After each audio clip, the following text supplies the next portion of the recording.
Bonjour à tous, donc deuxième vidéo portant donc sur l'électrotechnique appliquée au froid, et donc en particulier les appareils de régulation et de sécurité qu'il y a dans nos installations.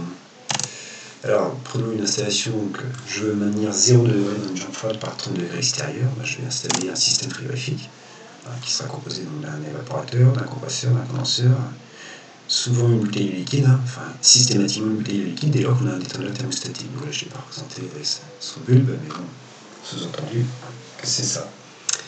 Voilà, donc du coup, eh bien, je vais retrouver des appareils de sécurité. Donc je vais retrouver un minimum un HP de sécurité, souvent un BPCQ. Le HP de sécurité est obligatoire. Donc, souvent je vais retrouver un BPCQ. Ici, si je veux réguler, il me faudra un thermostat d'ambiance. Et donc avec ça, je pourrais faire fonctionner mon installation. Souvent, je vais retrouver un BP de sécu, un BP de régule, pardon, et un HP de régule si j'ai plusieurs ventilateurs de condenseur. Voilà, donc du coup, les appareils donc, de régulation qu'on va retrouver, donc bon, voilà, là, vous avez une photo d'appareils de thermostat et de pressostat électromécanique, voilà, d'une marque très connue. Donc que vous achetiez un thermostat ou un pressostat, de toute façon, il se présente de la même façon. Vous allez retrouver ici un soufflet, avec ici un mécanisme qui agit ici, qui va basculer suivant un axe ici, et qui va agir donc sur un contact. Donc en fonction ici de la valeur de réglage de la consigne, de la valeur de réglage de mon différentiel, et de ici la pression qui va dilater mon soufflet, je vais ici basculer mon contact. Donc, que vous achetiez un pressostat ou un thermostat, souvent vous allez acheter donc un cut-in. Tout cut-in, ça veut dire enclencher en anglais. Donc la consigne d'un cut-in est un enclenchement. Et donc le différentiel correspondra, donc la valeur de réglage de différentiel correspondra donc à l'écart entre l'enclenchement et la coupure. Il se peut que vous ayez aussi des cut-out, c'est plus rare, mais pourquoi pas, en régulation. Et dans ce cas-là, vous réglez la coupure et le différentiel règle toujours l'écart entre l'enclenchement et la coupure. Donc, prenons un exemple. J'ai acheté un cut-in, un thermostat cut-in, et je veux réguler une chambre froide poisson. Donc, moins 1 plus 1, je vais devoir régler ma consigne, puisque c'est un cut-in à plus 1 enclenchement, et un différentiel de 2 pour passer de plus 1 à moins 1. Maintenant, imaginons un pressostat donc, de régulation qui serait de type cut-out. C'est rare, mais pourquoi pas. Et que vous vouliez faire varier votre pression dans votre collecteur entre 0,5 et 3,5 bars, et bien vous allez donc régler votre consigne à 0,5 bars et votre différentiel à 3 bars. Si ça avait été un cut-in, vous auriez réglé donc votre consigne à 3,5 avec un différentiel de 3 bars. Alors, d'une manière générale, c'est ce que je disais à l'instant, quand vous achetez un cut-in, vous achetez donc un appareil un cut-in, excusez-moi. Alors, donc, autre appareil donc, de régulation, et donc qui est apparu avec l'avènement de l'électronique, et bien c'est le régulateur électronique. Donc là, ici, c'est un appareil d'une autre marque, connu également. Donc voilà comment il se présente. On verra donc ici l'affichage de la température qu'il fait dans la pièce. Et ici, en fonction de paramètres qu'on va rentrer, eh bien, on aura des fonctionnements différents.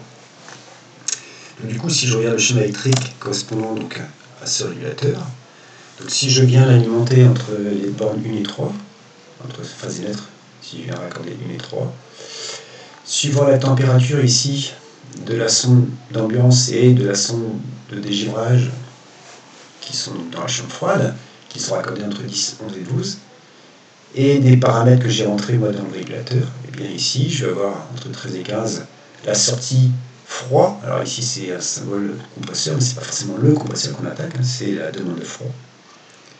J'aurai ici une sortie ventilation, parce qu'on peut choisir de faire une ventilation intermittente ou continue, donc en dehors des périodes de dégivrage bien sûr, mais si je veux une ventilation intermittente, comme la température est atteinte dans la chambre froide, mon ventilateur est à l'arrêt. Et du coup, j'ai une stratification de la température de l'air, la température de l'air dans la chambre froide. Et donc, du coup, j'ai peut-être des problèmes d'entreposage. Et si maintenant je choisis d'avoir une ventilation continue, eh bien, j'ai une ventilation continue en dehors, bien sûr, des périodes de dégivrage. Et donc j'ai une homogénéisation de la température de l'air, donc un peu moins de problème d'entrebosage peut-être. Ok, donc du coup à côté je retrouve une alarme, hein, donc si la température de l'air remonte de trop, ça veut dire que la porte est sans doute ouverte, et du coup j'enclenche une alarme. Et puis ici, j'ai une fonction de dégivrage. Je pourrais avoir en plus un contact fin de porte, hein, pour enclencher une alarme avant que la température ne remonte. Et puis je pourrais également avoir ici un report donc, des informations de la température lue vers donc, une GTC pour pouvoir enregistrer l'évolution de la température en fonction du temps. C'est une demande de la DSV, Direction des services vétérinaires. Quand ils viennent voir un client, ils demandent à vérifier la température, l'évolution de la température donc, de la chambre froide carcasse, hein, par exemple. Et donc s'ils voient trop de variations de température, eh bien, ils peuvent être amenés à dire que le système est obsolète, dépassé, et donc du coup provoquer le démantèlement. Voilà donc pour le régulateur électronique. Alors maintenant on va passer aux appareils de sécurité, donc qu'ils soient thermostat ou pressostat. Eh bien, il n'y a plus que deux molettes, il n'y a maintenant plus qu'une seule molette, c'est la valeur de réglage de votre point de coupure. Et donc ici, ça c'est un réarmement manuel. Donc là, ici, qui dit sécurité dit coupure, donc on est quasi systématiquement sur du cut-out. Alors, les valeurs de réglage. Donc ici, vous retrouvez donc, les applications. Et là, ici, les appareils qu'on va fréquemment retrouver donc, dans nos installations. Donc en froid positif, eh bien, on ne veut pas que la température de refoulement dépasse 120 degrés. Donc on va régler donc, notre thermostat de sécurité donc, aux alentours de 100 degrés. Donc c'est pas aux alentours, c'est à 100 degrés. Le BP de sécu, si on est en régulation thermostatique, ce sera notre température d'évaporation à 5 degrés, parce qu'il n'est pas normal que ma température d'évaporation dérive. Et donc 5 degrés en dessous de ma température normale d'évaporation, je pense que j'ai un problème. Donc je vais non pas couper mon compresseur, mais signaler le défaut. Et donc si je suis en panne d'arme, eh bien là pour le coup, je régule en panne d'arme, donc je fais un tirage vide, donc je vais réguler mon BP de sécu. Là pour qu'il coupe l'installation si la pression arrive à la pression atmosphérique. Maintenant si je suis sur un HP de sécurité, eh bien je vais appliquer une règle, je vais prendre ma température de condensation, je vais prendre la pression correspondante à ma température de condensation plus 15 degrés. Et je vais vérifier que la valeur que j'obtiens de pression est inférieure à ma pression de service. Si elle est supérieure, du coup je réglerai ma pression, légèrement en dessous de ma pression de service. Voilà pour le froid positif. Pour le froid négatif, vous voyez que c'est exactement la même chose. Si c'est de l'eau glacée, on retrouve exactement la même chose sur le refoulement, donc on va limiter à 100 degrés. Et ici, là, il ne faudrait pas que j'ai de l'eau glacée à sortir donc, en dessous de 0 degré. Donc du coup, je règle un thermostat de sécurité pour que si la température de l'eau est de 0 degré, j'arrête mon compresseur. Et ici, donc, mon BP de sécu, c'est redondant, mais voilà, j'aurai mon pressostat BP, je le règle pour qu'il coupe à la pression correspondante à 0 degré. Et donc pour le HP de sécu, c'est exactement la même méthode que pour le froid positif et le froid négatif. Maintenant, si je suis sur un frigo porteur, c'est exactement la même méthode que sur l'eau glacée, avec ici, le point de réglage, c'est la pression correspondante à la température du point de congélation de votre solution frigo porteur. Voilà pour les valeurs de réglage. Alors, donc récapitulons, faisons un exemple. Donc ici, j'ai pris une chambre froide 0 degré, il fait 30 degrés extérieur. Donc ma chambre froide, je la veux maintenue entre 0 et plus 2. J'ai une régulation thermostatique, j'ai acheté un cut-in. Mon fluide, c'est le 455A. La pression de service du groupe, c'est plaqué et c'est marqué 29 bars. Et puis j'ai deux ventilateurs de condenseur. Et puis j'ai un détendeur thermostatique mécanique. Du coup, ici, je règle mon thermostat d'ambiance, donc je vais bien régler ici ma consigne à 2 degrés avec un différentiel de 2, c'est un cutting. Ici, je monte mes mano. Par 0 degré, pour maintenir 0 degré, je vais évaporer autour de -7. Du coup, -7 au R455 en pression de vapeur, ça me fait du 2,8 bar relatif. Par 30 degrés extérieur, je vais commencer aux alentours de 42 degrés, entre 40 et 45 degrés. Donc, ici, j'ai fixé 42. Et donc, dans ces conditions, ma pression de vapeur est de 15,4 bars. Donc, du coup, voilà, ça c'est mes conditions normales. Maintenant, je vais régler mon BP de sécu. Donc, je vais régler, puisqu'on est sur une régulation thermostatique, eh bien, normalement, je devrais avoir -7. Si ma pression chute à la pression correspondante à -12, c'est que j'ai un problème. Donc ici, valeur de coupure de mon BP de sécu, 2,2 bars. Pour le HP de sécurité, c'est la pression correspondante à la température normale de condensation plus 15, donc ça fait 42 plus 15, 57. Ça fait du 22,5 bars relatif. Et c'est bien inférieur à ma pression de service, tout va bien. Et ici, on m'a dit que j'avais 2 ventilateurs, donc je vais régler un HP de régule. Donc je vais régler, en temps normal, j'ai dimensionné mon condenseur par 30 degrés extérieur, pour qu'il commence à 42. Donc quand j'ai une pression correspondante à 42 degrés, il faut que mes ventilateurs fonctionnent tous. Donc ici, enclenchement, consigne à 15 bars, ce qui correspond quasiment à 42 degrés. Et je viens régler un différentiel de 3 bars, ce qui garantira une pression de 12 bars. Donc la nuit ou l'hiver, quand la température extérieure va diminuer, ma pression va avoir tendance à diminuer et je vais couper un ventilateur. Ce qui fait que je vais réguler plus ou moins une pression d'un condenseur de 12 bars. Donc une pression ici dans la ligne de plus ou moins 12 bars. Donc ici, je vais garantir une différence de pression suffisante pour garantir l'injection correcte ou encore correcte, ou pas trop mauvaise, du mélange liquide-vapeur dans l'évaporateur. Voilà pour les valeurs de réglage. Donc après avoir vu les appareils de régulation et de sécurité qu'il y a autour d'une station photographique, eh bien, intéressons-nous maintenant aux appareils spécifiques, et en particulier de l'élément moteur de notre système, c'est les appareils de sécurité qu'il y a autour du compresseur. Donc premier élément, eh bien, le processus différentiel d'huile. Donc là, qu'est-ce que c'est que ce truc? Eh bien, c'est associé à une pompe à huile. Donc dès lors qu'ici, vous avez par exemple une photo où on voit un compresseur semi-hermétique, et là ici, en bout d'arbre, on a une pompe à huile. Et donc c'est là le compresseur qui entraîne la pompe à huile. Et donc si la pompe à huile fonctionne correctement, eh j'ai une pression différentielle entre son aspiration et son refoulement. Et donc tout va bien, j'alimente correctement en huile les pièces que je veux lubrifier.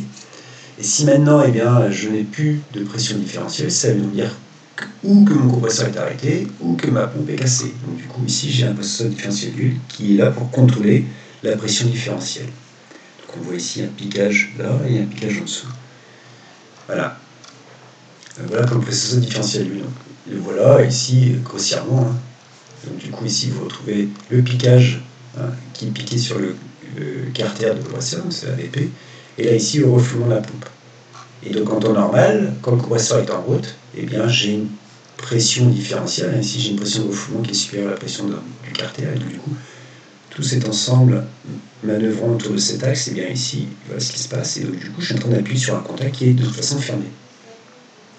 Mais à l'arrêt du compresseur, eh bien, parce que je suis arrivé en température dans ma chambre froide, je n'ai plus de pression différentielle. Et donc du coup, eh bien, je n'ai plus de... Donc du coup, ici, tout cet ensemble est dans cette position. Et donc ça voudrait dire que, puisque j'ai plus de pression différentielle, théoriquement, je ne devrais pas pouvoir redémarrer, puisque ça veut dire que ma pompe ne lubrifie pas. Donc du coup, on temporise l'effet du différentiel d'huile, ici en alimentant une résistance chauffante qui vient chauffer ici un bilame. Alors, je reprends l'explication. J'ai démarré mon compresseur et j'ai enclenché cette résistance. Du coup, ici, j'ai bien une pression différentielle et tout cet ensemble, ici, bouge. Et donc là, ici, j'appuie sur un contact qui est déjà fermé. Mais le fait de chauffer mon bilame, ce contact, le bilame va se dilater. Et donc, du coup, ici, au lieu de rester appuyé, il va revenir plus ou moins dans la position dans laquelle il est là. Donc, finalement, le contact va rester fermé. Et si j'ai plus de pression d'huile, et bien, du coup, je vais avoir ici tout l'ensemble qui va revenir en position. Et ici, mon contact il va se retrouver ici comme ça. Et donc, du coup, je vais basculer en sécurité. Donc, quand vous câblez un pressostat différentiel d'huile, vous utilisez le contact inverseur entre L et M en fonctionnement normal et entre L et S quand vous êtes en défaut. Et vous n'oubliez pas d'alimenter ici la résistance chauffante ici du bilame pour assurer la temporisation. Si vous ne la raccordez pas, vous êtes tranquille, votre différentiel d'huile ne coupera jamais. Mais vous aurez un gros problème le jour où il y aura un souci. Parce qu'un compresseur équipé d'un différentiel d'huile, c'est un compresseur qui commence déjà à coûter cher. Voilà, donc du coup, voici donc le schéma électrique qu'il y a donc, derrière le capot donc, du différentiel d'huile chez Danfoss. Voilà, donc du coup, on retrouve bien ici la résistance du bilame qui est ici câblée entre T2 et ici 0. Et puis il y a le contact inverseur qui est câblé entre L, M et S. Donc là, ici vous avez un point 115 volts, mais nous on n'a pas de 115. Et donc ça donne quoi donc, sur une installation dans un schéma électrique chez nous. Voilà, donc ici je vous ai fait une coupe, un bout de schéma. On retrouve ici un relais de sécurité qui est alimenté. Donc, si le S1 est armé, si j'ai pas de défaut HPBP, si j'ai pas de défaut, mon différentiel d'huile là. Donc ici je suis câblé entre L et M. Donc là, ici on va retrouver un autre appareil dont on va parler après. Donc si lui est armé, si mon méthode thermique est armé, mon relais K1 est alimenté. Du coup ici ce contact est fermé, si la pression monte. Là ici il y a un anticourt-cycle, on parlera de ça un de ces jours, un de ces quatre. Eh bien, imaginons qu'il est fermé, tac. Mon compresseur démarre. Et si mon compresseur démarre, j'enclenche ici, hop, là, ma résistance du différentiel d'huile. Et donc, si tout va bien, je n'aurai pas de coupure différentiel d'huile. Voilà pour le câblage d'un différentiel d'huile. Donc, avec une résistance, avec un bilame, et donc une résistance chauffante. Maintenant, aujourd'hui, avec l'avènement de l'électronique, on peut temporiser avec des blocs temporisés. Donc, du coup, les fabricants de pressostat différentiel d'huile ne mettent plus de bilame, mais juste un contact qui bascule en fonction de la présence ou pas d'une différence de pression. Et donc là, ici, j'ai pris chez un compressoriste, voilà. Donc, ici, c'est chez Grasso. Et donc ici, on distingue bien la pompe à huile qui est là. Et là, ici, notre pressostat différentiel d'huile. Voilà. Et donc, du coup, eux, ils préconisent de mettre deux blocs temporisés. Un premier bloc temporisé qui contrôle ici, le fait que si au bout de 10 secondes, je n'ai toujours pas de pression différentielle, j'enclenche un premier bloc tempo qui vient ici fermer un contact. Et ayant appuyé sur Start, et si au bout de 20 secondes, donc après 20 secondes, ce contact se ferme, si j'ai les deux conditions, donc je suis en route depuis 20 secondes, et donc 10 secondes après le démarrage, je n'ai pas de pression différentielle, je viens ici enclencher un relais de défaut qui vient ouvrir ici le contacteur d'alimentation du compresseur. Et ici, auto-alimentation. Pour pouvoir m'acquitter les défauts, il faudra que je fasse un reset. Voilà donc pour un câblage de pressostat différentiel d'huile avec un bloc temporisé électronique. Alors donc, autre appareil qu'on va retrouver sur le compresseur ou sur le moteur électrique, dans tous les cas sur le compresseur si on est sur un compresseur semi-hermétique ou hermétique. Et bien ici c'est, voilà, vous avez un compresseur semi-hermétique, on voit donc les parties mécaniques de la compression, et là le moteur électrique qui est donc dans une carcasse. Et là ici le boîtier coffret électrique. Et bien donc dans ce coffret électrique, on va retrouver bien sûr l'alimentation des enroulements du moteur, mais également donc un relais dont le rôle est de contrôler la température des enroulements moteurs. Si la température des enroulements moteurs augmente, c'est qu'on a un problème. Et donc on ne va quand même pas laisser le compresseur fonctionner avec un problème, parce qu'on risque de le casser. Donc ici, voilà donc ce relais intermittence en question. Donc ici, si on vient alimenter une carte, et là ici on a un pont, on appelle ça un pont de Gretz, et donc ce sont 4 valeurs de résistance équivalentes. Et donc sur une des résistances, on émet la thermistance qui est noyée dans un enroulement moteur. Donc quand tout va bien, les résistances sont égales, et la tension ici au secondaire est égale ici à la tension qu'il y a là. Et donc la bobine est excitée, et le contact est passant entre C et le contact NO. Si j'ai plus d'alimentation, je bascule en sécurité. Si ma température d'enroulement augmente, ici j'ai une tension qui n'est plus égale à ma tension d'entrée. Et donc du coup mon contact bascule également. Voilà pour le relais intermittence. Donc là ici une petite photo du relais intermittence en question. Hop, voilà. Et donc on retrouve ici l'alimentation de la carte électronique, phase neutre. Ici la résistance qui est branchée, la thermistance qui est branchée entre 1 et 2. Et le contact inverseur 12, 14 et 11. Donc en temps normal, je suis entre 12 et 14, et quand je suis en défaut, je passe en 12, 11. Voilà pour le relais intermittence. Donc on le retrouve systématiquement dès lors qu'on est sur un compresseur semi-hermétique ou hermétique, triphasé. Alors, donc, contrôler la température de fin de compression, donc sur le gros grasso qu'on a vu tout à l'heure, il y a ça. C'est exactement le même principe que le relais intermittence. C'est un relais intermittence, sauf que les thermistances ne mesurent pas la température des enroulements moteurs, mais mesurent ici en série la température des têtes de culasse. Enfin, donc, sur les compresseurs rotatifs, donc compresseurs scroll et à vis, le débit d'huile est primordial parce que les vitesses de rotation sont importantes. Et sur les compresseurs à vis, l'huile ne sert pas qu'à la lubrification, elle sert aussi à plein d'autres choses. On verra ça l'année prochaine. Donc du coup ici, on va retrouver deux appareils. Un premier appareil qui va contrôler ici, non plus qu'il y a une pression différentielle assurée par la pompe, mais il vient carrément contrôler qu'il y a un débit d'huile, ici via ce capteur F7. Mais bon, à l'arrêt du compresseur, quand il démarre, le débit d'huile n'est pas stable. Donc, du coup ici, on a un bloc temporisé qui chante ici l'effet de ce contact pendant quelques secondes. Et puis là, ici, vous avez un condensateur qui est là parce que le démarrage, peut-être que le contact va claquer. Et nous pourrait éviter les effets du fait que le contact va s'ouvrir, se fermer. Voilà, et donc du coup, si j'alimente ma carte, si j'ai un débit d'huile, j'ai un contact passant entre 11 et 14. Si j'ai plus de débit d'huile, je bascule 11-12 défaut. Voilà pour le premier. Maintenant, sur les compresseurs rotatifs, qu'ils soient vis ou scroll, on n'admet qu'un seul sens de rotation. Il faut qu'on contrôle le sens des phases.